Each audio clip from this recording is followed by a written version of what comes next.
Hello and welcome to episode 6 of Gamers Watch, a Game Pass podcast. This is now the 7th time that we've tried the intro so far. We've had 3 technical failures. We've had me flub my lines 3 times, and then we had my audio recording just completely stop. So, 7th time's a charm, as they say. I am your host, Harry. I am joined by Shaun. Hey. And we have the return of Tom. I can't believe I have to say hello again for the 7th time. I know. 7th time is the charm. That's our new motto for the show. 7th time is the charm. Now, last time, we said hello to our friends in Poland, in Germany, in Iceland, in America, Canada, Japan, Scotland, and England. And we have to today say hello to our friends in Australia. And we also have to say hi to our friends in Finland. So we're now an international podcast listened across the globe. 10 countries now listen to us. So, we're kind of a big deal. We just are. Now, sadly, Duncan isn't with us today. He's taking a leave of absence from the podcast just while he's got all of his crazy stuff going on in his life. He's got his Etsy store that he's got started up. So please do check out Soppy Monsters on Instagram and check out his Etsy page. And he's got a full-time job.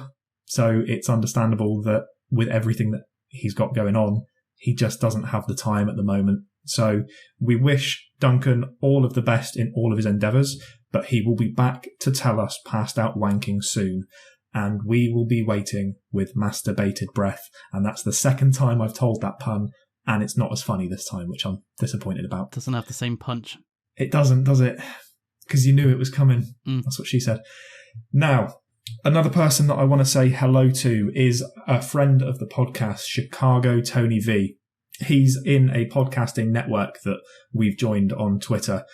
He's an awesome guy. He's been helping out loads behind the scenes. He's been answering some of my technical questions. I've called into his show. We've talked at length about promotional stuff, about swapping promos, about all sorts of things, including life, cucumber sandwiches, and Tom Brady. He's a genuinely lovely bloke, so give his show a listen. It's on all streaming services, and it's called the Chicago Tony V Show. And I know he's a listener to the show as well, so hi, Tony. Now, we did want to just preface something quickly, as we did put a poll out on Twitter asking people to sort of determine what our content would be more about. Overwhelmingly, people wanted us to talk about games. So you'll be happy to hear that we have a story about a man called Binbag. Shaun's mum had a sexual proposition, and I'm going to tell a story about a coach in Mexico. And we'll also talk about some games. Also, I just wanted to say that we are on Twitter, we're on Facebook, and we are now on Apple Podcasts. So if you're listening to this on Apple Podcasts, please do give us a review, only if it's 5-star. And just tweet us to say that you've listened to the show. It would be awesome to see where people are and how people are finding us. So please do tweet us. You can find us at Gamers Watchcast on Twitter. Now, we're going to do some Gamers News. So let's go through some of the headlines this week. Cyber bullies, cyber attack, cyberpunk. That is the news that CD Projekt are currently being held to ransom by an unidentified actor, which I'm sure we can agree is sort of the best thing that's come out of Cyberpunk so far. Google Stadia has closed its gaming department after making a grand total of 0 games. I can agree that that is the best thing that's come out of the Google Stadia games development crew so far.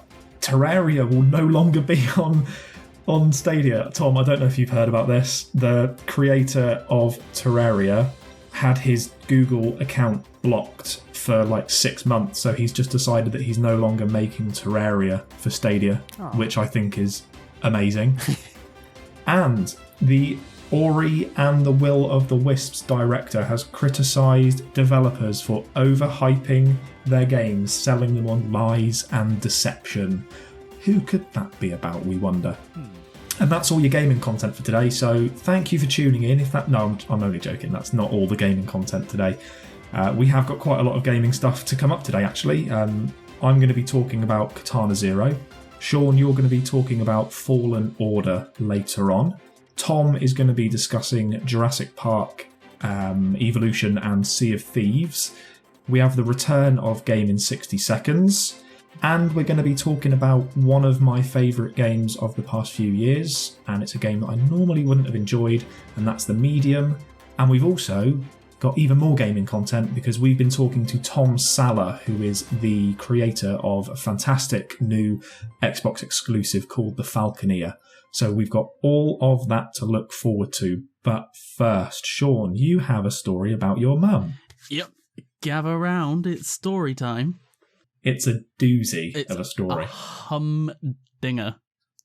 Now, Shaun, I want you to tell the entirety of the story from where you were, set the scene, who was there, what was going on, and sort of all of the lead up of the events to the proposition that happened. Right. But we will omit names, so don't worry. If the person who this story is about is listening, no one will know it's you, apart from you. Yeah, I'll leave names out. Okay, so yeah, as with all the stories I have to tell, it's at my parents' house, and it is sort of like a barbecue house party sort of thing. Like there's some of my friends, some of my sister's friends, a couple of family members, and the first few hours went well. Like everyone was enjoying themselves, having a drink, playing a few games. Someone took the drinking part a bit too far and was it was a bit much. Was quite a bit ahead of everyone else. So they were sort of out of it by about 7-8 o'clock in the evening, and I wouldn't say abandon. I went up to the attic to play a few other games with a couple of people, and it was probably about 2 hours went by. Came downstairs, sat down, and about 5 seconds after I sat down, the person who had been drinking too much threw up everywhere. I mean, like, it was, like in games when you shoot someone, you see the pool of blood sort of spread out. It was like that, but the whole sitting room. Imagine a boomer. Oh dear. Yeah, pretty much. So my natural instinct was to run. As you do. When you've got a friend in need, as we found out from Duncan last week with his Sri Lankan Yoda, when you've got a friend in need, you abandon them. That's the best thing to do. Yeah, you use those legs and you run as far as possible. It doesn't help that I'm the sort of person as well where if I see someone throwing up in real life, it will make me feel sick as well. So I wasn't taking any chances. I ran. And you got out of Dodge. I did, yeah. And a couple other people, they followed me, I must admit. I wasn't the only one. So basically, after returning from the attic, I then ran straight back to the attic to get away from the mess. So I didn't hear or see the rest of the stuff, but I heard about it in the morning and it was gold. So basically, one of my sister's friends got lumbered with the task of cleaning up the mess, which involved changing this person's clothes and everything, because it was a state. I mean, I've got a toddler that I think would have taken less attention than this individual. I mean, there's only so much fluid one person can emit, surely. No, it was messy. It was very messy. See Exorcist. Ugh. But yeah, so it was mainly down to my sister's friend to do the tidying. But then my mum started helping out, as mums do. And oh my God, I've got to compose myself. Come on, Shaun. I did it last week with the frozen peas. You can do it this week. And in return for helping, this person that had had too much to drink asked my mum if they could give her a blowjob.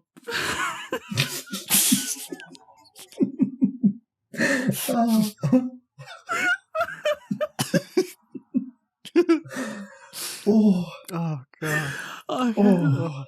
That's the most indecent proposal I think anyone could give their friend's mum. It is. Blimey! Oh my God! Yeah. So Shaun's drunken friend offered Shaun's mum a blowjob. Oh God! Oh, what? Geez. And the thing is like your mum is genuinely just such a lovely individual that I can just imagine her being like, "Oh no, don't worry, darling. I'm okay. Don't worry." I bet not. I kind of do now in hindsight wish I didn't run away so I could hear that and just see the reaction. Because I don't know whether she would have just sort of blanked in my head canon, your mum was just really lovely about it and was just like, "Oh, you little tyke, what are you like, you little scamp?" Oh. But I know that inside she would have been like, "What the fucking hell is this guy talking about?" I don't think they understand basic human. No, definitely not. Did they get taught the birds and the bees? What's going on here? Surely you know that we don't all have winkles. Ah, I just love that story. And the thing, like, I know the guy, and he doesn't know that I know this story, and I'm fairly certain a member of his family listens to the podcast. So it will be interesting to see if he's ever told anybody. So, person whose brother this is, if you know this story and you message us on the Facebook page, then you will win a prize. There we go. Putting it out there. Tweet to us, DM us, or send us a Facebook message. And if you are the correct sibling, you'll win yourself a prize. Amazing. All right. Ah, I love that story. What an indecent proposal that is. Very. Do you want to hear about a man called Binbag? Absolutely. More than you could ever know. So the funniest story that I've ever heard in my life was the frozen peas story from last week. If nobody listened to the frozen peas story from last week, it basically consisted of a middle-aged man telling a story about somebody he used to work with shoving frozen peas up his wife. Now, my story from this week comes from the same guy who told me the story of the frozen peas, and he only told me this today, and I almost burst when he told me. So the company that I work for, they are a family-run business. They've never made anyone redundant. They've never had to make cutbacks, and all throughout COVID, they've been absolutely fantastic. However, they have, because they're a family-run business, there have been times where they've maybe been a bit softer on people than like a normal big corporation would be. However, there is an ex-employee for this company, and he was a health and safety nightmare. So he drove a forklift into a roof pillar and caved a roof down on himself while he was in the forklift. He weekly would reverse a forklift into a customer's car, and one time he reversed a forklift into someone's van while it had the door open and blamed the door for opening on its own. And so as part of this health and safety initiative, they bought him every single bit of PPE possible. He had helmets, he had fireproof gloves, he had a life jacket he had to wear, he had every single bit of him was high vis, and the guy could barely walk because he was covered in so much PPE. Did he have like the blinky lights on his shoulder? No, but I think that they would have had one on his helmet. I like how you say he had helmets as well, as if he had one on his head, some strapped to his elbows, knees. He's just got a stack of 5 helmets on him. Yeah, helmet man. And he's just covered in them. A barrier like attached around him so people can't bump into him. Yeah, he basically looked like a Team Fortress 2 character with helmets, is essentially what he looked like. And so eventually he wasn't working as a forklift driver. So they made the decision to put him in the yard, so in the builder's yard, and his job was to sweep the yard. That's all he was told to do. Sweep the yard all day, every day. You clean up after everyone. And so because of that, he was named Binbag, because he always carried a bin bag around with him. And after a while, he said, "Look, I'm fed up of being called Binbag. It's not funny. It's not nice. Please, can I change my jobs?" And so they said, "Right, that's fine. What we'll do is you won't be in charge of cleaning the yard anymore. What you'll be in charge of is sorting out the aggregate and sorting out the building sand and putting them into bags." And so his name overnight changed from Binbag to Sandbag. Mixing it up. Yeah. So he went from Binbag to Sandbag. And I think that is the greatest career progression that I know of, going from Binbag to Sandbag. So he he didn't last much longer No. after that because he broke the very, very expensive sandbagging machine. And that is my story of a man named Binbag. What a life. What a story. I wonder what he's I know. up to today. Well, what other type? Maybe he is a surgeon for fingers and now he's a handbag. Who knows? Hopefully not an airbag. Yeah. He's all of the jobs that he goes to have to have something to do with bags. That's just what he's done. I just pictured in a car there being an airbag with like his face with the 5 helmets on that just pops out. Yeah. Or like the co-pilot thing from Airplane. Yeah, and so he is just the airbag. They stuff him into the glove compartment, and if there's a crash, he just bursts out and saves the day. So he's gone from bin bag to sandbag to handbag to airbag. What an existence. Wow. If you've got any other bag type jobs, please do let us know and tweet at us with what other jobs could be bag jobs. Because I'm sure that there's loads more that we're missing out. The bag man. Oh, I'll tell you what he could do. He could be a collector of sports paraphernalia. He could be a ball bag. There we go. Back to the potty humour. Highbrow comedy gets me, you know. Very, very highbrow. I like how much we've changed from the poll. Yeah, I know. Well, we're going to talk about gaming soon. We're only 18 minutes into the podcast. Come on, give it some time. I've got one more story that I want to tell. And it wouldn't be Gamers Watch story time without a poo-poo related story, would it? Of course. So I am going to tell the Mexican coach story. So a couple of years ago, my partner won a fair amount of money on online slots, and it was enough money to pay for an all-inclusive 5-star first-class holiday to Mexico. And it was just the best. It was the best holiday. It was the best place. It was amazing. And one of the things I always wanted to do if I ever went to Mexico is relive one of my hero's pilgrimages. Now, my hero is Carl Pilkington. He is just the best human being in the world. He's one of the reasons that I got into podcasting is because of the Ricky Gervais show with Carl Pilkington. And so in An Idiot Abroad, season 1, he goes to Chichen Itza and he walks through Chichen Itza listening to a bit of Depeche Mode. And I did the same thing. I'm not ashamed to say it. And my friend Gary also did the same thing when he went to Chichen Itza. So I'm not alone doing it. However, it's a 3-hour coach journey from Cancun to Chichen Itza. And so we get on the coach and we all sit down and we're being told at the front, you know, this is a very long journey. The coach isn't very well air conditioned.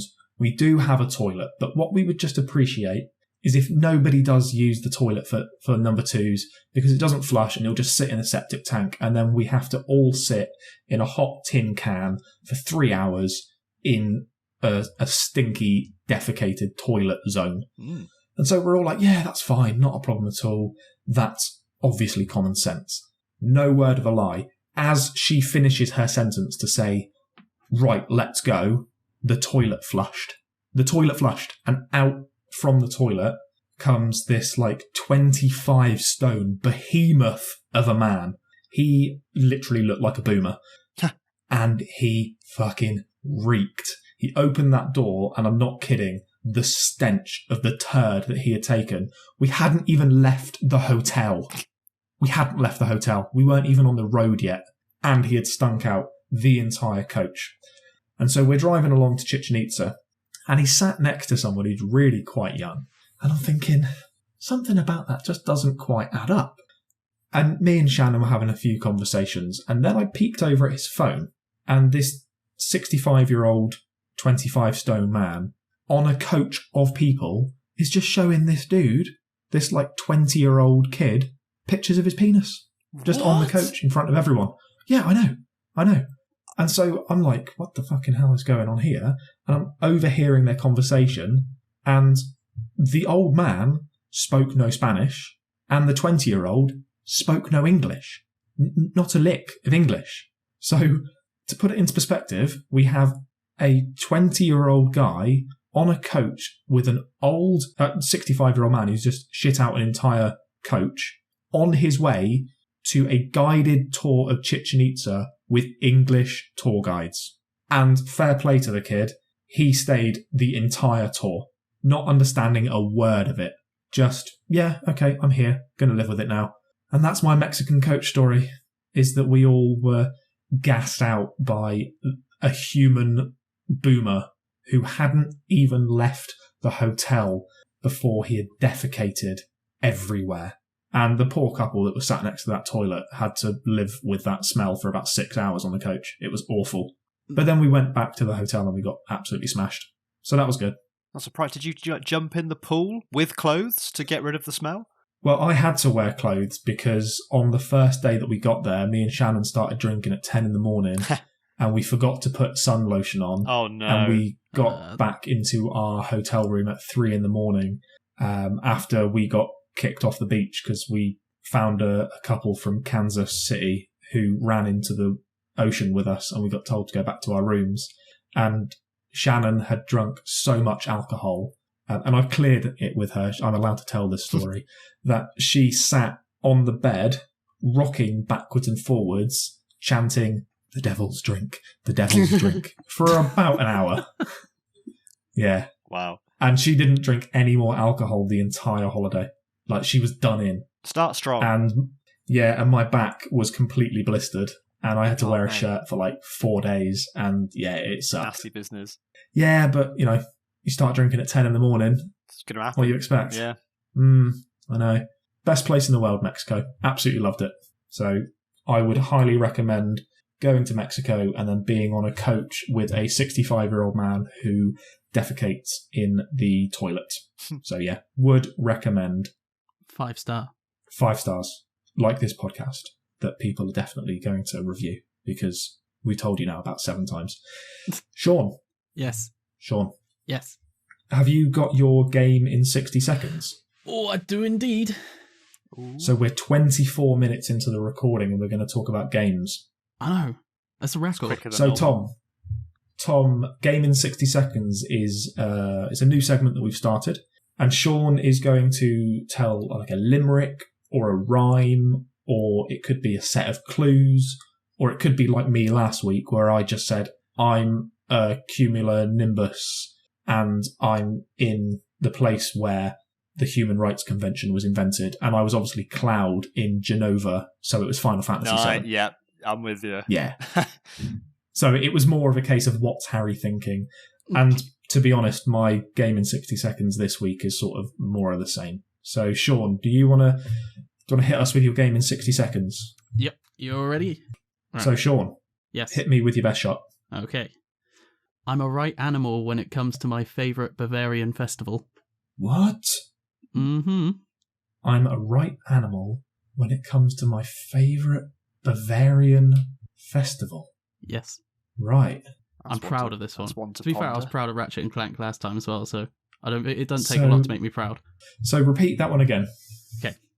I'm a right animal when it comes to my favourite Bavarian festival. Okay. I've absolutely no idea what this would be. I'm absolutely stumped. So we'll try and think of what that is, and I'm genuinely quite excited to hear what that is because you've properly stumped me this time. Oh. We'll find out later on. One thing I did want to say is we didn't have any fan mail this week, but we got something better.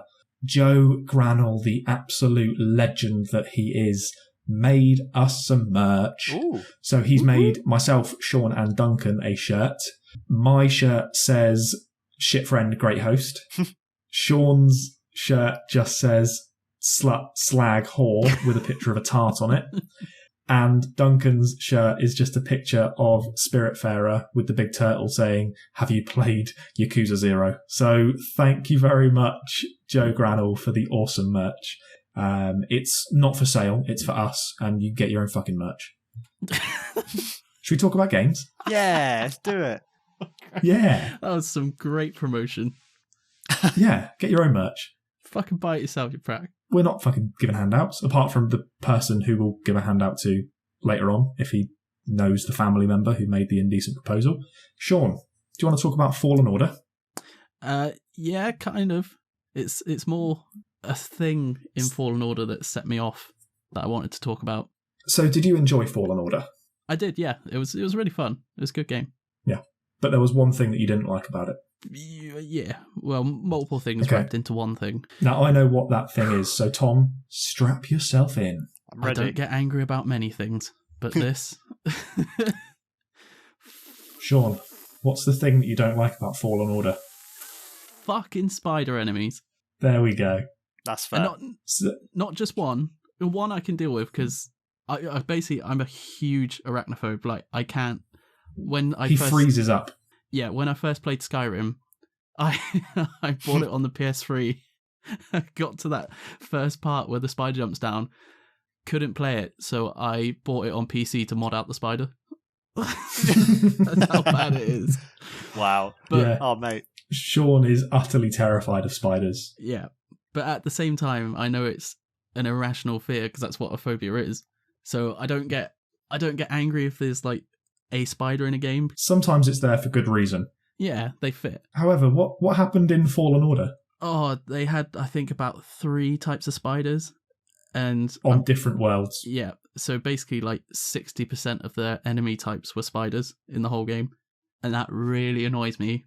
More, but one, because I just can't play the game comfortably without thinking there might be something about to jump out at me. And 2, it's really, really lazy enemy design. Yeah, it is. It's really lazy. Especially in a world like Star Wars. Yeah, the amount of species you've got to use. There are 1,000,001 other things that you can have as an enemy. I'm not afraid of spiders, but I just don't like lazy game design. And spider enemies for me is just like, we couldn't think of anything else. Yeah, pretty much. They're the And modern day lazy. rats. Because rats were an abundance in video games. Yeah, I'd agree with that. And it's one of my frustrations as soon as I played Fallen Order and I got to the area with spiders, the first thing I thought of was, Sean's going to hate this. They should just have 8-legged rats. That would be much more creative game design, wouldn't it? Yeah. That would be creative. Or 4-legged spiders. I would have a nightmare, but it would be creative. But I think it would be better than just a spider. I think one of the worst examples I can think of how pure lazy it is was, I want to say Dragon Age Inquisition, but I might be wrong. But it was basically, there was like a coastline map that I was going down, and there was spiders in the cave. And I was like, yeah, okay, here we go. I can get through this. And one of the NPCs said, they're weak to fire. I was like, yeah, of course, makes sense. Very next area was a desert area, and there was a fire spider. I was like, no, of course. You just told me they're weak to that. You can't make them out of it. You can't make them out of it. Lazy. Fucking use your brain. You can't make them out of it. That's my favourite thing you've ever said. I'm pretty sure it was literally called a fire spider as well. Oh, so really, really lazy game design then. Yeah. Now we've got an ice world coming up. Ice spider. Ice spider. Great. Yes. Space spider. Fantastic.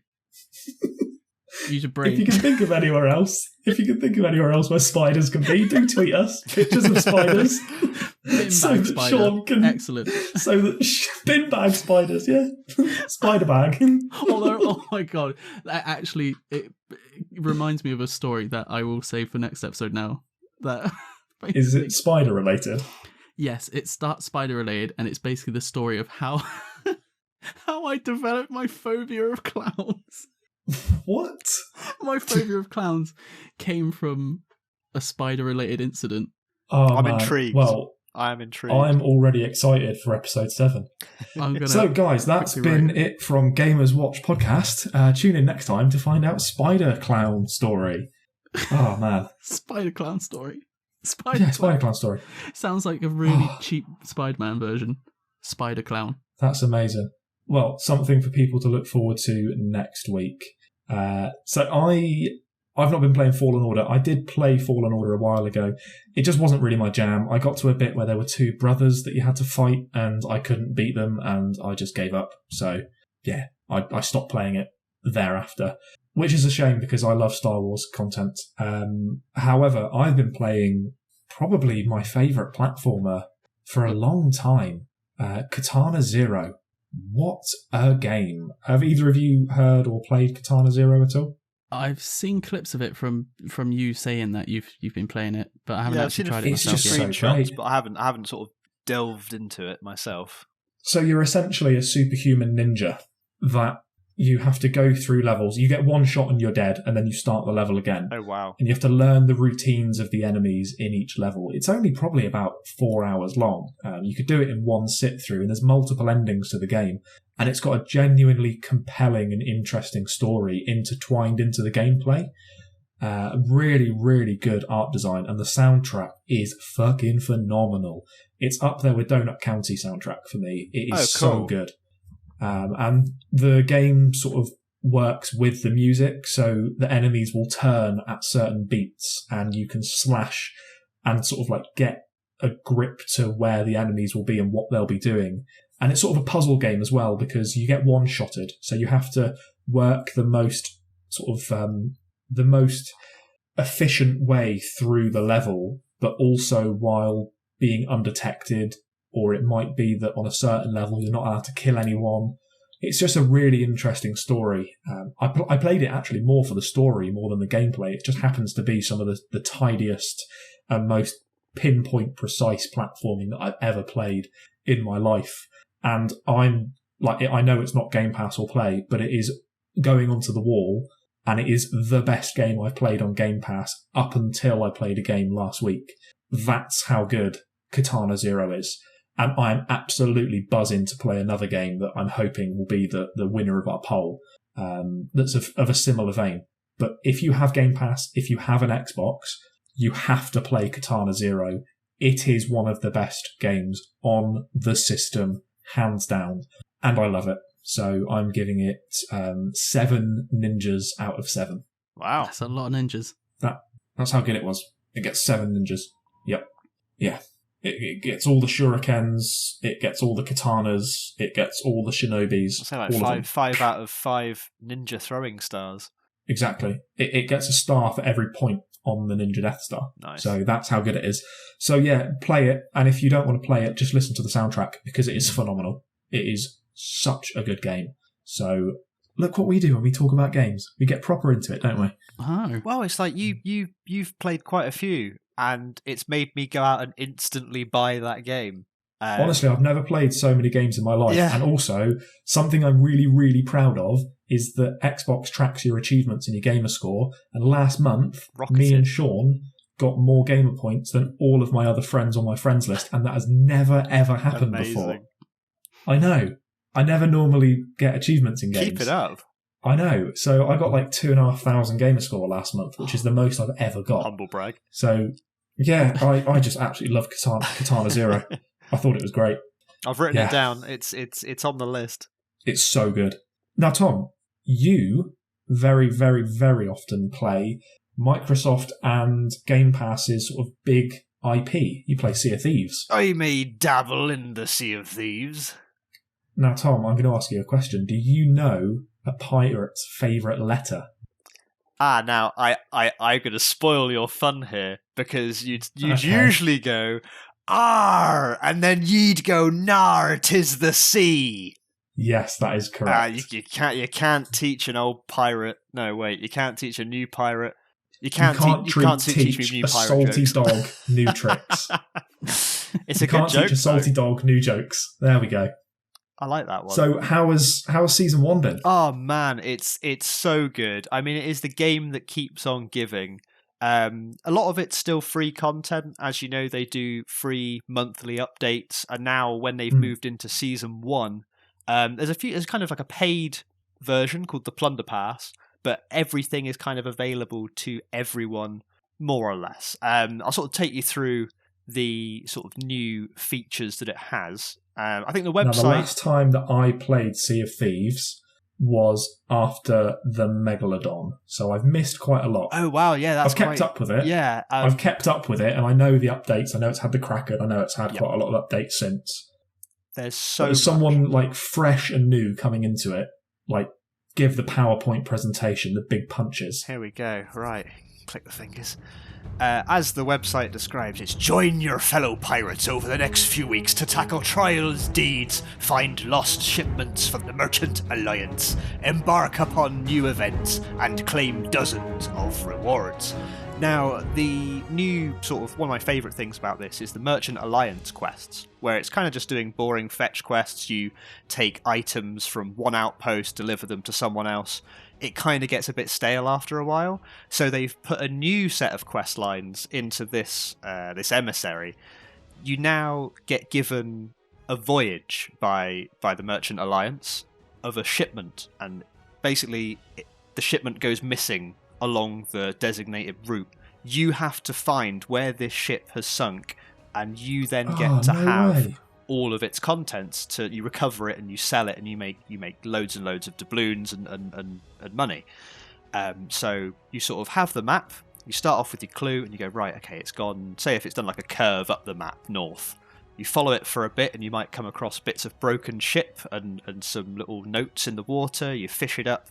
It'll give you a clue of, we ran into some trouble, we had to divert east and stop off at the nearest island, so then you go to the island, and it's very much a solve all the clues. Why didn't they launch with this? It's very good. It's my orienteering skills are awful. It's a proper pirate treasure hunt. Oh yeah. And I mean, this is just like if they had launched with that, I'd still be playing it today. Honestly, guys, pick it up again, because they used to bring out everything every month. You'd sort of get halfway through, because I didn't play it religiously. I played it a lot. You know what? I'm downloading it now. Do it, man. Because you sort of get halfway through doing sort of the most recent update, and then it brings something else out, and you go, I'll procrastinate, and you get lost in it. And I was saying to Shaun earlier before we started, you sort of set out to do one thing, and like someone could attack you, a megalodon could appear, and you go after that, and it just the time goes so quickly, which isn't a bad thing. You just get lost in that world. And with the Backstreet Boys reunion tour going on as it is, it's been nice to be able to delve into a world and just sort of forget about the reality and have a bit of fun, because we role play as well. But there's not just those. There's not just those new quests. That's one of the main things. But they're bringing back returning like time limited events. So I guess stuff that's happened before. So you can get some of the rarer items and customizations for your ship and for your pirates. They've got a new thing called Renown. Renown is kind of like the new point system, as well as everything that's already included in the game. Earn up to, I think it's between level 1 and 100 of Renown. Each level you get a bonus item, like you get more gold, you get a special item, a cutlass, a ship decoration. This is all free. You don't have to pay for it. If you do go for the Plunder Pass, you do get access to limited items that you can usually buy in the Pirate Emporium, which is like the pay to... It's not pay to win, but it's pay to get exclusive items. Like, you know, I've bought a lot of the Conker's Bad Fur Day stuff because that game's amazing. And who doesn't want to go around showing off their drunken pirate ship? Their drunken squirrel pirate ship. It's fantastic. Everyone should do that immediately. Yeah, but with the Plunder Pass, these cosmetics, you get exclusive access to them before they sort of go into the Pirate Emporium, so you're like the first to get these items. My friend's got it, and he's got these really cool, it's a blunderbuss. It's called the Dark Warsmith blunderbuss. There's like the Eye of Reach, a pistol, a cutlass, and there's these lovely grand silver skull sails. And it's little things like that, because I love all the customization in these games. I often, in a dogfight, when they're all upstairs shooting the cannons and trying to survive, I'm just downstairs changing my hair colour, putting on an eye patch, and sort of pimping out my pirate, if you were. But yeah, honestly, it's been a real adventure, and every time you play Sea of Thieves, it's different. I have a real passion for this game. Like you said about the music earlier, the fact that you can play your instruments and you can meet up with players from across the world. We've had some lovely sails with some French guys. We've met up on the beaches and made a 12-man orchestra, essentially just playing and singing and drinking grog, and it's wonderful. You can just make your own fun. You can make your own adventure. You never know what it's kind of going to throw at you. Some days it's brilliant. When it's good, when you have a good sail, you have a good sail. you do have the bad days where you have like toxic players and people just not being nice, but you do in every game. Like the general Sea of Thieves community, 10 out of 10, you know? So I've really enjoyed Season 1, and I can't wait to delve into it more and explore what it has to offer, because I've not even touched the surface. Well, I've got it downloading as we speak, and I know that it's got cross-play and cloud play, so we'll definitely have to jump into a game. Yeah, the three 100%, of us. man. That'll be great really fun. like that. Show you the ropes. Get my sea shanties going. Yeah, man. Oh, God. On second thoughts. Uninstall. Uninstall. Yeah, let me just change the settings to my Xbox. So, yeah, that sounds awesome. I can't wait to jump into it again, to be honest.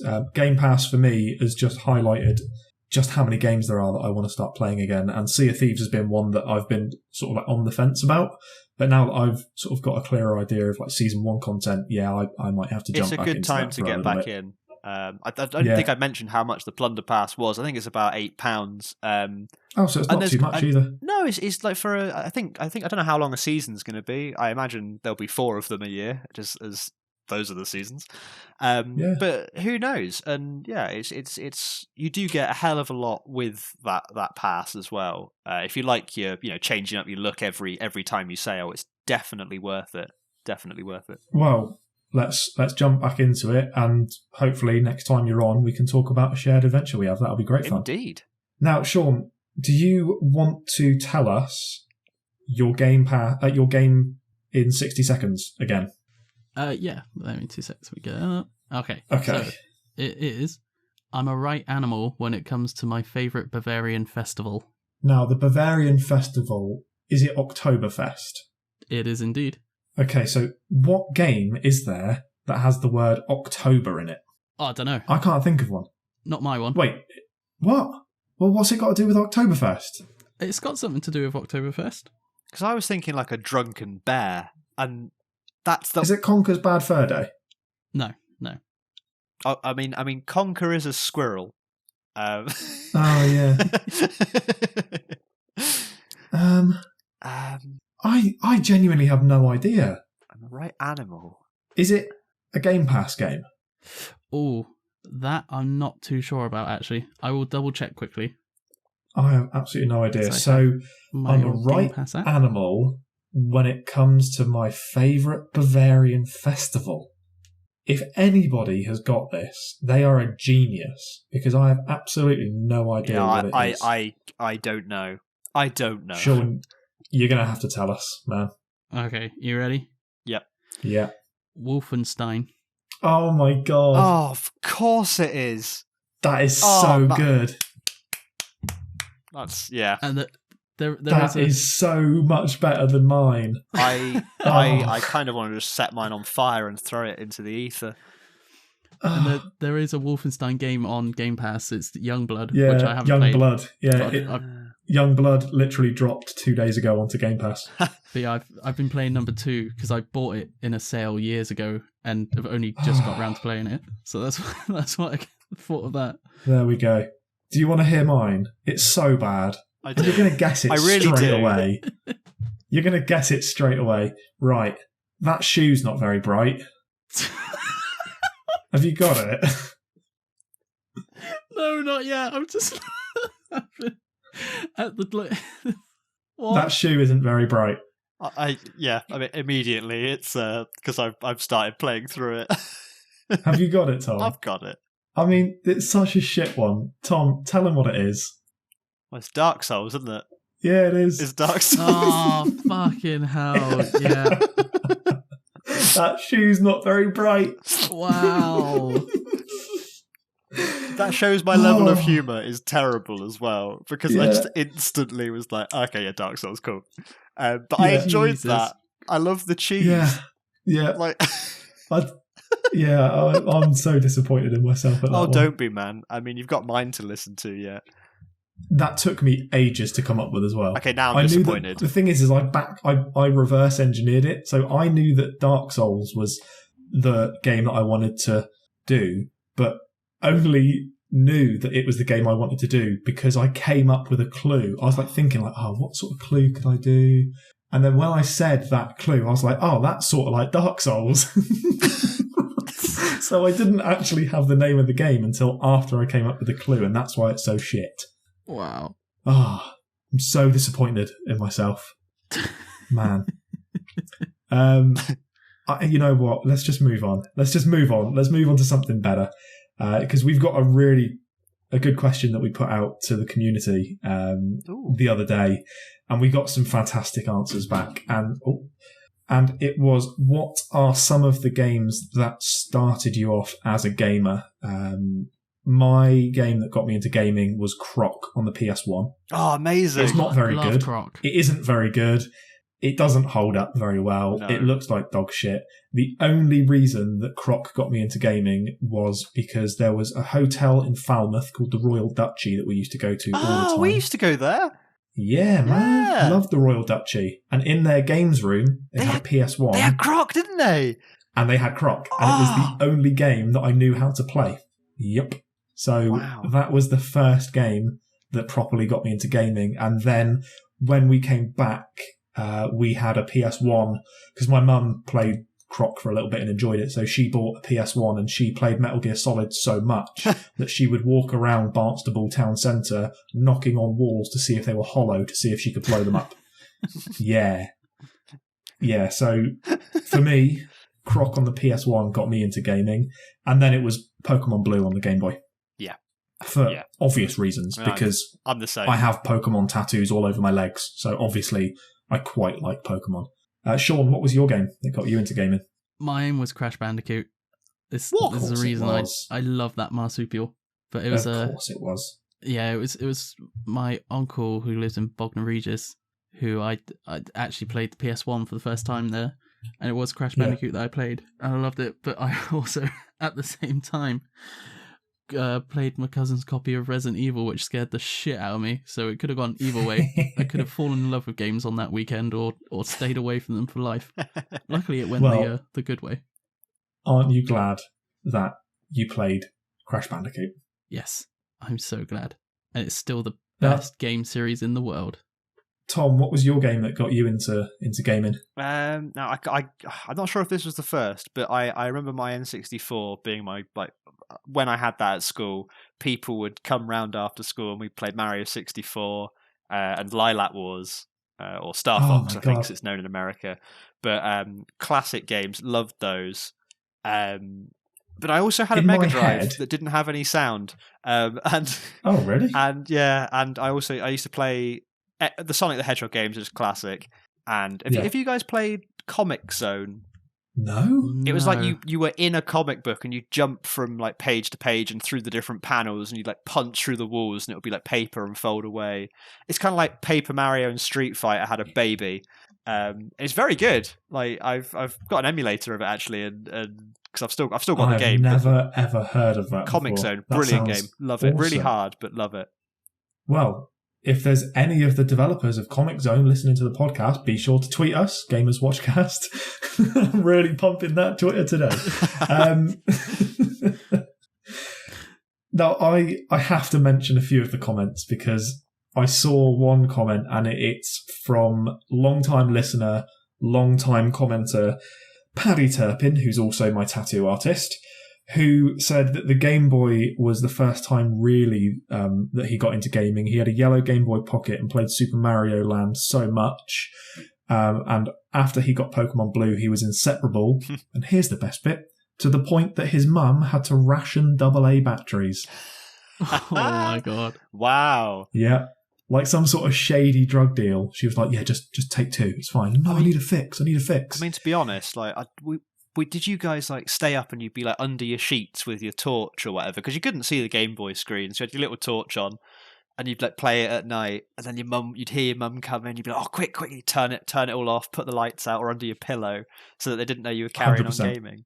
100%. Yeah. That was basically my entire life. I mean, Pokemon was addictive. When I had Pokemon. Good. And there was when the Game Boy Advance was out, there was that really, really terrible. I think it was like a magnifying glass as well. It was a magnifying glass with giant LED lights in the back of it. Yeah. So it brightened the screen. It looked like one of those. Couldn't see what the fuck you were doing. Yeah. It looked like one of those old tube TV. Yeah, exactly. Yeah, that's what it looked like. Yeah. Yeah. Mixed with the Have you seen the really old Pixar short Jerry's Game where it's the old guy playing chess with himself? That guy, when he's in Toy Story 2 fixing him, and he looks through the magnifying glass, that is what it looked like. Yeah, that was essentially what it was. Yeah, definitely. Another game that somebody said was Monkey Island on the Amiga. Classic. Now, off the back of Monkey Island, if Duncan was here today, he'd be talking about a game called The Little Acre, which is a point-and-click adventure. I put about 2 hours into it, and it's very, very Monkey Island. Very charming little game. What was that one called? So if you, it's called The Little Acre. It's a little point-and-click.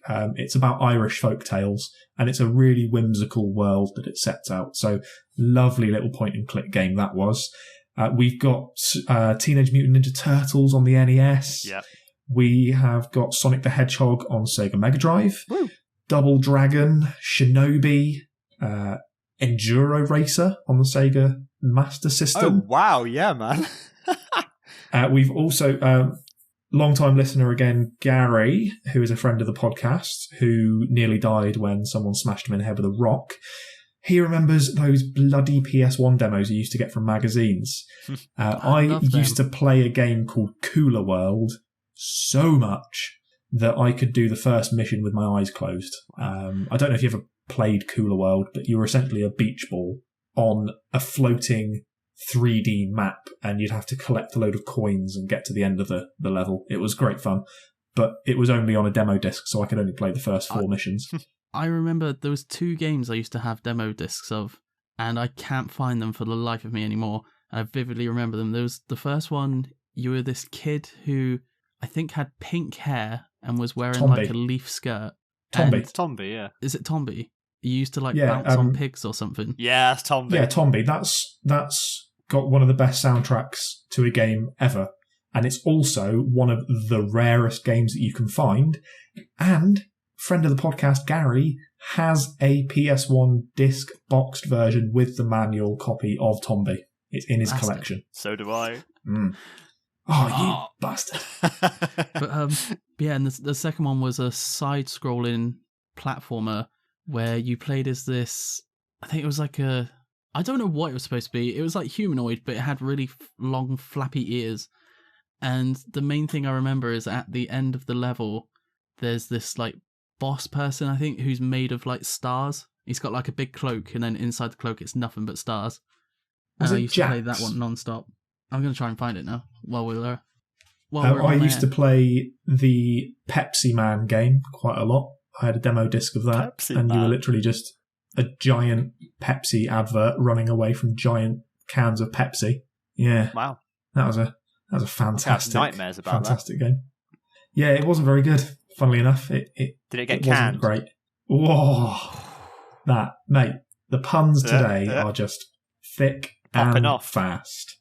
So while Shaun finds that game, oh god. I haven't found it yet. This is just an add-on though. Comic Zone. It was ported to Android in 2017. Was it? Oh. Goes to download. There we go. And a vinyl record soundtrack was released in September last year. What? Making a comeback. Yeah. Wow. Bloody hell. Well, there we go. We'll have to check that out. Now, while Shaun hunts for the Red October, it wasn't the Red October, was it, the game? No? That's just a really bad joke.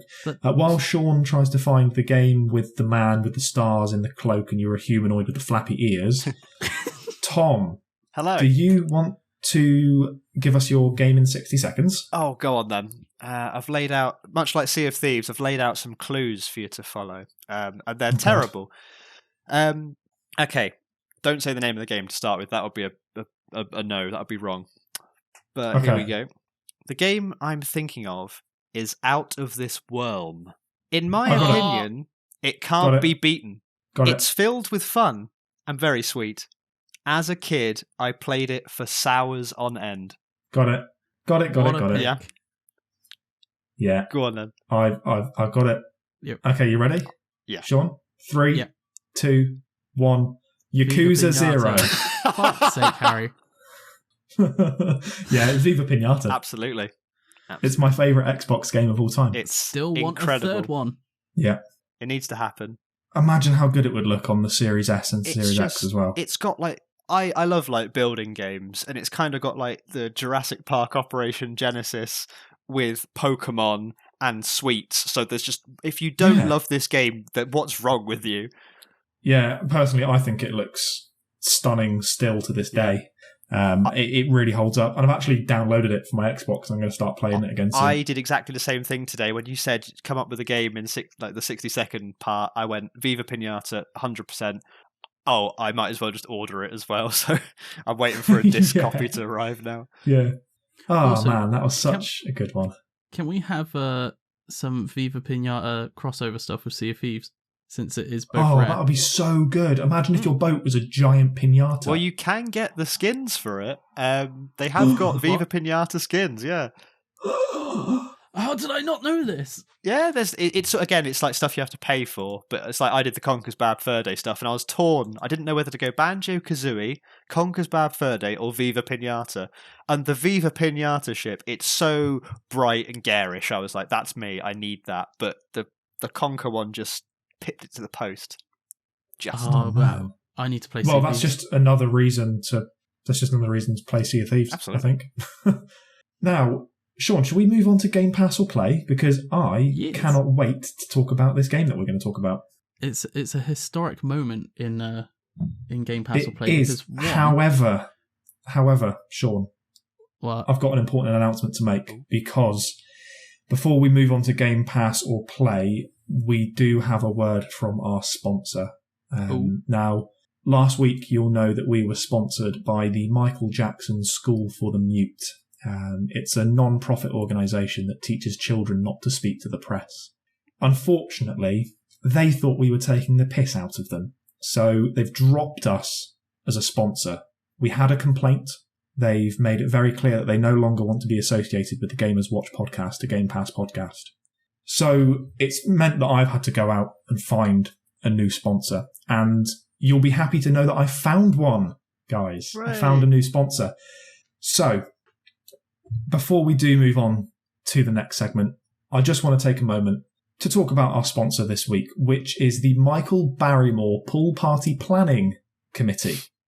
It's a fantastic organisation that plans all sorts of parties at your poolside. You could be having some drinks with some friends. You could be talking to some journalists. Hey, you'll be drowning in fun. So if you need a pool party being planned, don't forget to call Barrymore's Pool Party Planning people. There we go. So hopefully that goes down a lot better than the Michael Jackson School for the Mute. How expensive is their service, though? Because I don't want to go splashing my cash. I think that if you make a payment now, it will probably end your career. Ooh, yeah. It could be a career-ending move. Yeah. However, it'll be in all the newspapers, and, no, there's no such thing as bad press. So True. You can check out their website. It's called Michael Barrymore Definitely Killed That Dude.com. So check them out. Use promo code Splish Splash to get 10% off your first order. So there we go. Oh, I got through that first time. Oh, the Splish Splash got me. I was not expecting that. Oh, man. That was so... I can't believe I got through that. Now, I hope they don't cancel us next week, because then I'll have to come up with another sponsor, won't I? Oh, you have to put the feelers back out. Oh, I know. I'm dreading it already. God, the complaint. We're going to be inundated with complaint. So, Shaun, should we talk about Game Pass or Play? Oh, yes. So, it's a historic moment, because me and Shaun are two of the biggest wimps in the entire world. We can't play anything that is remotely horror-related.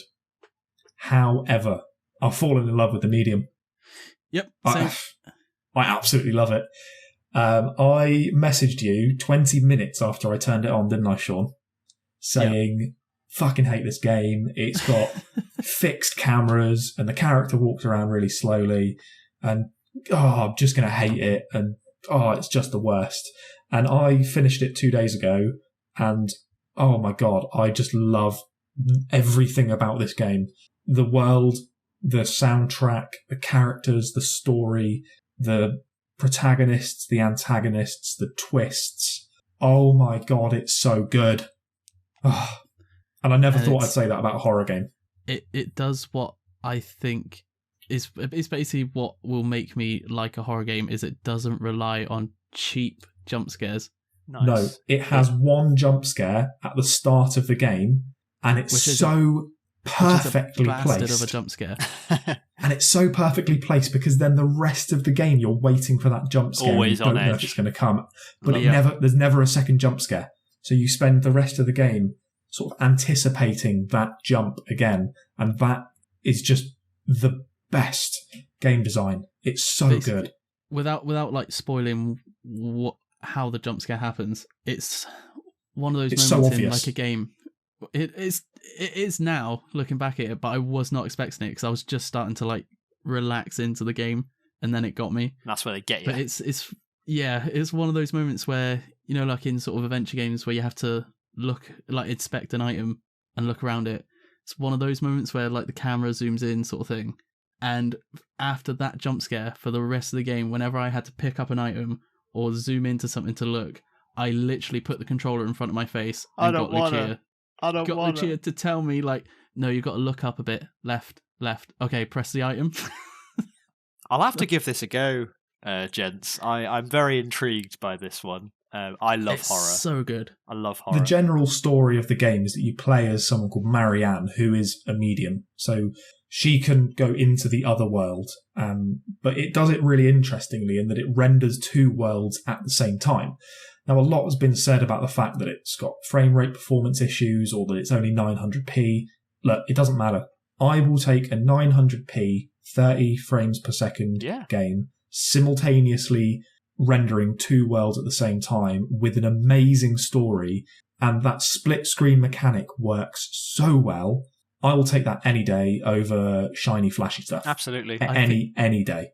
I think people underestimate just how much power is needed to render two worlds at once, considering many games struggle to render one at 30 frames per second. And it was a steady 30. It never dropped. Yeah, I didn't notice any drops, to be fair. Nope. And the sort of game it is as well, that 30 doesn't really... It is not that impactful. Like, no, I never thought, I wish I had a few more frames. Yeah, because it's a slow-paced game, you don't need the 60 frames, really, to play it through. Well, I just absolutely fell in love with it. The story was just impeccable. It was such a well-crafted world that you were part of. And the twists and the turns and the side characters and the notes that you would find and the little insights that you would find. And it was just so good. And I never, ever thought I would say that of a horror game.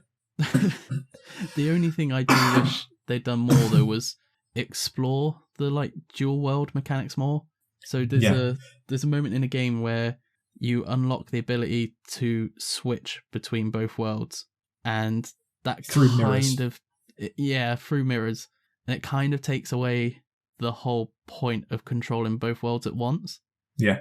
But at the same time, my favourite puzzle in the whole game comes towards the end, where you have to use mirrors.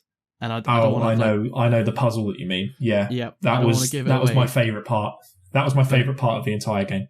It's like multiple puzzles layered into this one big puzzle, and it's so well designed. And do you know what? It's amazing to see a Polish developer not lie and rip people off. Polish games development over the last few months has got a really bad rep because of a certain company.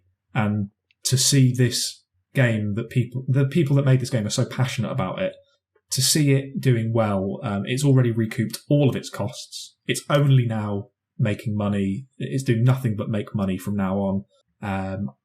If any DLC comes out, I am getting it. If a new medium game comes out, I'm getting it. I'm locked in now to that world. My only skepticism that I have is that I don't want them to change what works. I don't want them to think, right, we've got people in now, it's time for the jump scares. I want them to take everything that worked from this game and just make it more. Explore just basically flesh out the dual world sort of mechanics. I can see why they didn't. I can see why they didn't do it so much, because it's their first, it's a new IP. It's their first game that they've done exclusive for Xbox. I can understand why they were a little bit cautious about doing that. but yeah, it left nothing but great memories. And I did not think that I would be saying that 2 weeks ago. No, they just need to. And it's now made me want. It's also made me want to go and play the Blair Witch game that they made. Oh, I've played that. I never thought I'd say that. I've played it. It's good. It's fun. Is it jump scary? It's a little bit jump scary, but again, you can get so immersed in it. It's the fact that it gets you when you're not expecting it. And it's lots of, I saw that move. Was that a tree, or was it something else? You know, it's I like those sort of games. Yeah. Well, I'm going to be checking out Blair Witch before our next podcast. One thing that Tom would like with it is near the start of the game, you enter this really creepy building, and the music that starts playing is so close to being Lavender Town from Pokemon. It's so creepy, but so good. I'm sold. I'm going to buy it now. It's one of the best sound. I'm talking about Katana Zero earlier and Donut County last week. The soundtrack to this game is amazing. It's so good. That's something that we keep coming back to, isn't it? It can really make or break a game. Like, it really sets the atmosphere, doesn't it? It really draws you in.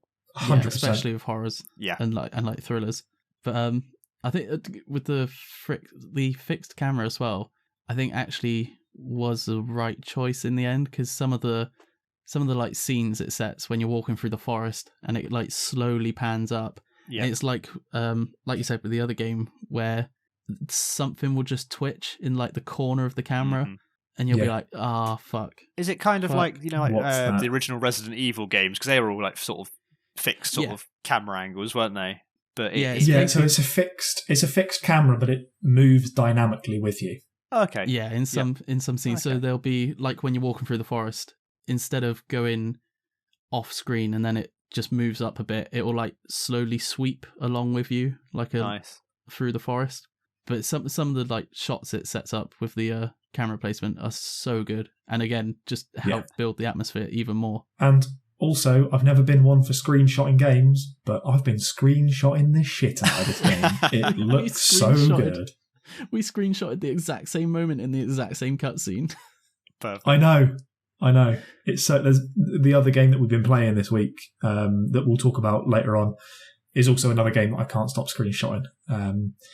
So yeah, anyone who's got Game Pass, go and play the medium. You'll be doing yourself an injustice if you just read the Metacritic reviews. It says a lot that a game like the medium gets 70s and people say that it's shit.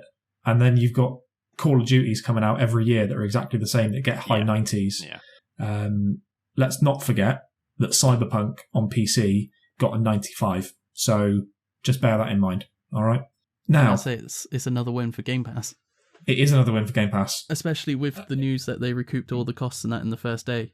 So that's so first good. Day, all the costs. So it's nothing but profit now to pump into their new like DLC or their new titles. I can't wait. Now, Tom, we need you to make a decision for us. Oh, yeah. So I have a game for Shaun to play. Shaun, I'm sure you've picked a game for me to play. Yes. However, we're going to do something new each week, and it's going to be the wild card, right? So the wild card is going to be picked every week by our ever-growing Twitter following. We've now got 251 followers on Twitter as of this recording. And I put a poll out. Now, I said, what do people want us to play as the wild card entry to Game Pass or play? I said, Cyber Shadow, Enter the Gungeon, and The Messenger. Now, Enter the Gungeon and Cyber Shadow both got the same amount of votes. So you are the tiebreaker. Oh, that's a lot of pressure. Will we be playing Cyber Shadow or will we be playing Enter the Gungeon? I think, because I'm instantly reminded of Get Your Own Back, Enter the Gungeon. Enter the Gungeon it is. Duncan Dave! So every time I play that now, all I'm going to be thinking of is you saying that. I love Dave Benson Phillips, and I met him at a convention once, and I was like a little fanboy. I was. Oh man, what a legend! We'll try and get him on Twitter and get him on the show, maybe. Man. So, Shaun, what game have you got for me this week? I have got a game that I'm hoping I think you'll like the atmosphere, because I was thinking your favourite game now is basically Red Dead Redemption 2. Yeah, it's a great game. So I sort of went down the Wild West route. So you're going to play Desperados 3. Oh, I've been wanting to check that out. Nice. Ooh, Desperados 3. Now, Shaun, Yes. I have a game for you that I hope you haven't played. And the reason that I'm making you play it is because it's very similar in tone to the medium, but much more action orientated. Okay. Do you know what game it might be?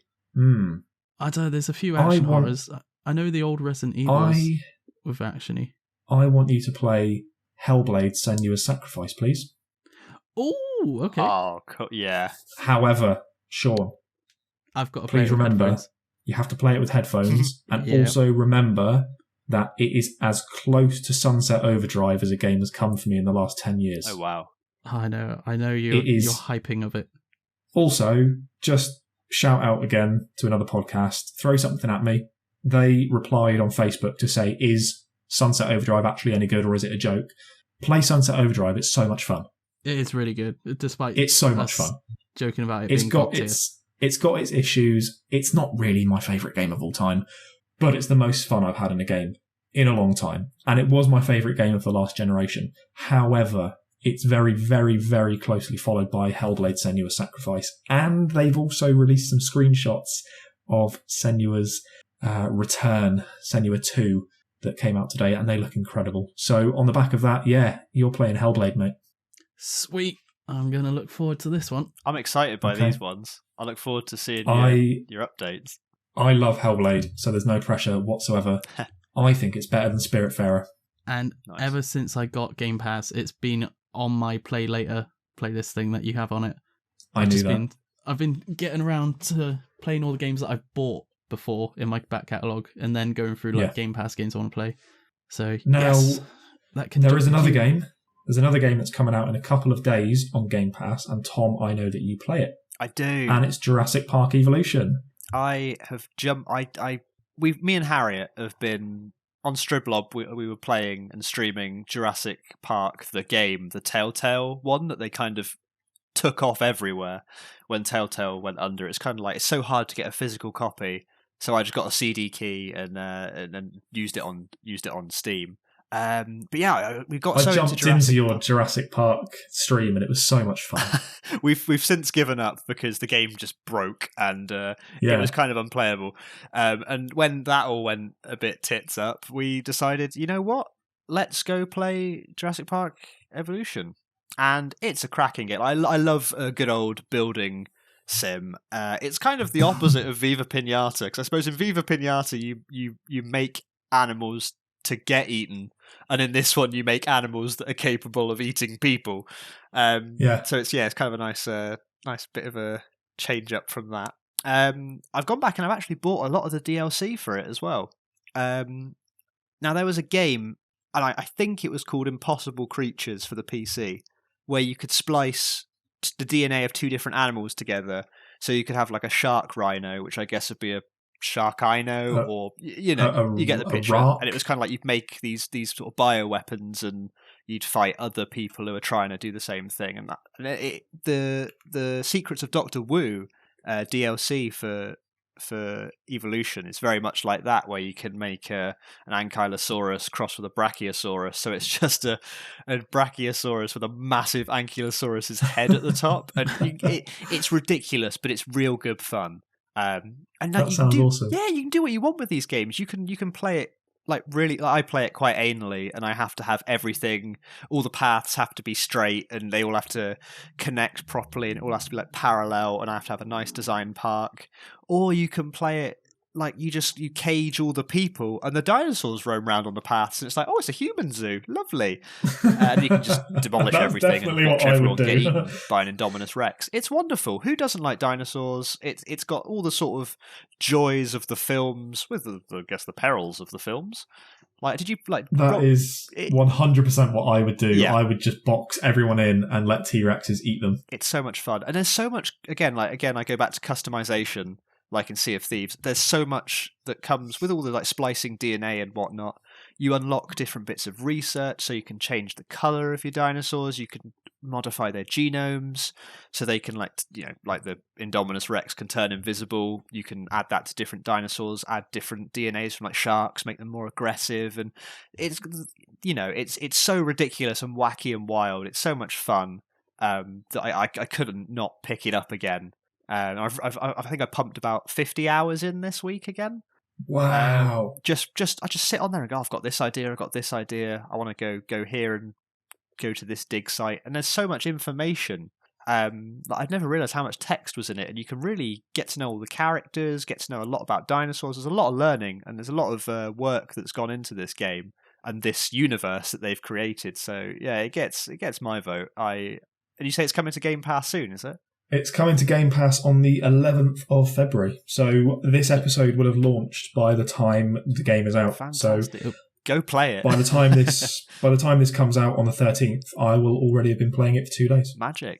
Let me know how it goes. Yeah, I will. And all the lawsuits that will happen when everyone gets eaten. Yeah, I know. That's my main concern. Is just like it's a litigation nightmare.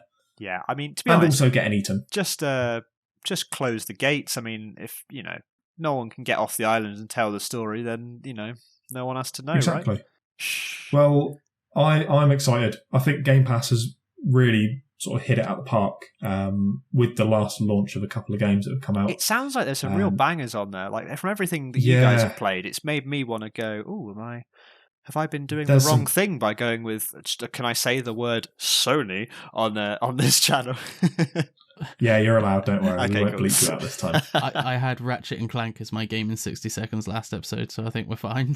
Okay. And he also said that his most anticipated game was Monster Hunter Rise, which is a Switch exclusive. So yeah, you're all right. So excited for that.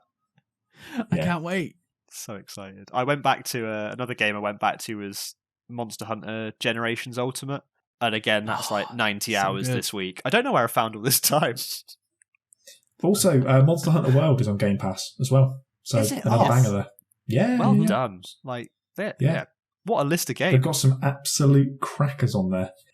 Now, we are going to talk about another game that's just come onto Game Pass this week. But just quickly before we do, we've got a long-time follower of the podcast. On Twitter, you can find her under @GamerGhoul6, all one word. She is a Fallout 76 streamer, and she's just released her own merch line out of literally nowhere, and it looks awesome. So she is in the process of setting up a Linktree, but you can find the link on her Twitter, and I'm going to be pinning it in the description of this podcast. So wherever you are listening, if you do want to check out her store, go into the description of this episode and I will throw it up in there for you. Now, I'm really excited about this next bit. We reached out to Tom Saller, who is the creator of the Falconeer, which is an Xbox exclusive, and it's just come out on Game Pass this past week. And we would be doing this podcast an injustice if we didn't dive into it. And man, I don't know if you know about this game, Tom.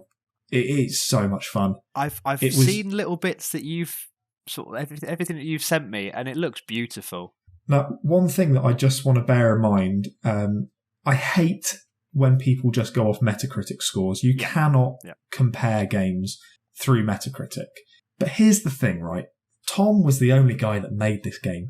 He developed, created, and updates daily this game on his own. Wow. He has multiple tweets every day asking for advice and for tips on how to improve the game. He is so active with the community on Twitter and on Reddit, and it's just like a proper passion project. And it does have a few problems. I'm not going to sit here and say it's the perfect game. There's a few bugs that I came across. But you know what? We put a tweet out to him, started a little Q&A thing on Reddit. He found the Q&A, realised that there was a bug that he didn't know about, and patched it the same day. Wow. So, this podcast has actually updated and fixed a game. That's so cool. I know. Wow. And honestly, the guy is immense. He's made this entire world on his own. And we thought, you know what, let's try and throw some questions at him and see if he would answer them. And you know what? He answered immediately. And you know what he wanted to do? He wanted to talk about his game. And it was amazing to see the passion that he has. So a quick overview. Shaun, do you want to give a quick overview? Because you completed the Falconeer now. Do you want to talk Tom through it? Yeah, so it's like an aerial combat game where you pilot a falcon in the air, and also all the dogfights are like, well, not all other falcons, but there's different types of enemies. And it's an open world game as well, so there's different settlements around the map and different shrines and other. The world is very, very similar to Sea of Thieves, so it's islands dotted around a big open world water map. Love it. And you can literally just either do what Harry did and just spend your whole time flying around, just casually finding stuff, shooting. I think you found a few like enemy ships in that as well at some point, didn't you? I found enemy ships, I found shrines, I found islands with settlements that wanted me to do bounty work for them, and I found a few, like I was flying through the sky and I heard someone say, can you escort me to an island? I escorted them, another ship came along and tried to blow them up, so I had to protect them. Then there were a load of mines in the water that I had to blow up and give them safe passage, and when I got there it unlocked another sort of side mission branch that I could do. And yeah, I'm loving it. Again, the soundtrack is immaculate. It looks fantastic. It runs beautifully at 60 frames. I can only imagine how good it would look at 120 if my TV could do 120. Shaun, what was your sort of gameplay style for it? I got hooked to the story mode, so I was literally just most of the time just going through the different story missions, and it's so fun. I can't describe how fun the dogfights are. They are quite short, I'd say. Like sometimes there'll be like 2 minutes of flying in a straight line, then there'll be like a 30-second dogfight, and then it's 2 minutes of flying to get to the end of the mission again. However, this game does one of the best things ever.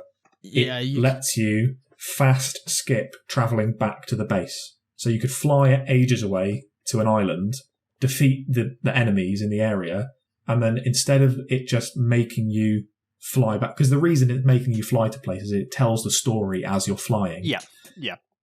And because it's already done that, it just lets you skip back to your base to complete the mission, so you don't then have to fly another 10 minutes over open water. It's a nice mechanic, considering you've already kind of flown. You know what's there, and it would just be sort of dead air, wouldn't it? It's you've seen it. You know what's happening. Yeah, the world itself is stunningly beautiful, though. Each settlement has these arches with like flames that go over them, and you have to like fly through the arches in a certain amount of time. And by doing that, it then allows you to buy new equipment or new mutagens to upgrade your Falcon, or even maybe buy a new Falcon itself. And yeah, it's just a stunning game. And it's just so nice to see one developer so wrapped up in making it as good as he possibly can and being so active with the community. It's really nice to see. With the story mode as well, one of the things he was saying when we were speaking on Twitter was about how most people don't play a game through to the end, which is true. It's, I think, probably, 40% maybe at best of people play games to the end. You tweeted some pictures at him, didn't you, of end game content, and he came back to us, Tom, and said it's so beautiful to see people at the end game. Nobody makes it to there. Like, but how nice is that? It ties back into what you were saying about Metacritic, because I think a lot of the people, because they haven't played it to the end, they only go by their experience with the first half of the story missions, which are very short and basic, but it builds up so much, and the last missions of each chapter are so good because you've done all this build up, and the payoff in the final missions, it's amazing. I can't describe it. Like some of the stuff that's happening, not necessarily in the fight, but like in the world around you, like the sea's opening up and there's these like temples and that with lightning go around them. It's amazing. Well, let's just put it this way, Tom. Shaun completed the game and the first thing he did was buy the DLC that came out the day it launched on Game Pass. You know it's a great game if you're doing that. Which I just want to add is riding a dragon. Ooh. Yeah, it's called The Hunter and you ride a dragon. Love it. It's just great. You guys are going to make me broke. Like, I'm not going to have any money left if I can't keep coming on. Honestly, do you have a PC, right?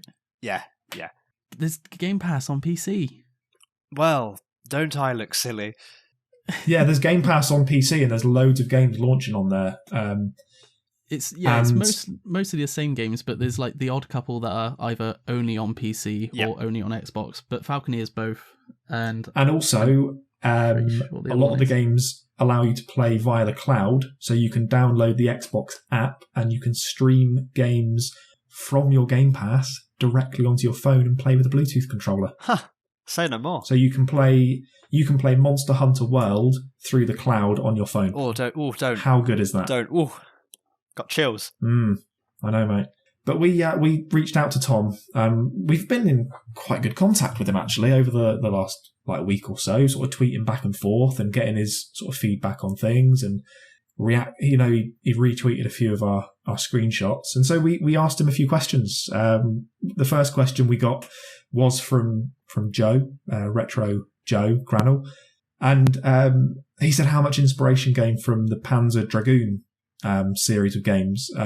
And Tom said not directly. He didn't have a Sega when he grew up, but he loved the art of that game and how the different dragons look. So it was definitely an inspiration artistically, but not sort of gameplay wise.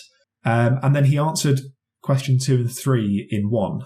So we asked him when was the plan to get Falconeer onto Game Pass? Was it part of sort of the early production, or was it after the launch? And then we said sort of how easy was the decision to go on to Game Pass from a creator's perspective, because a lot of what you hear on Twitter is somebody will say, oh, the devs don't get much money from Game Pass and they don't do.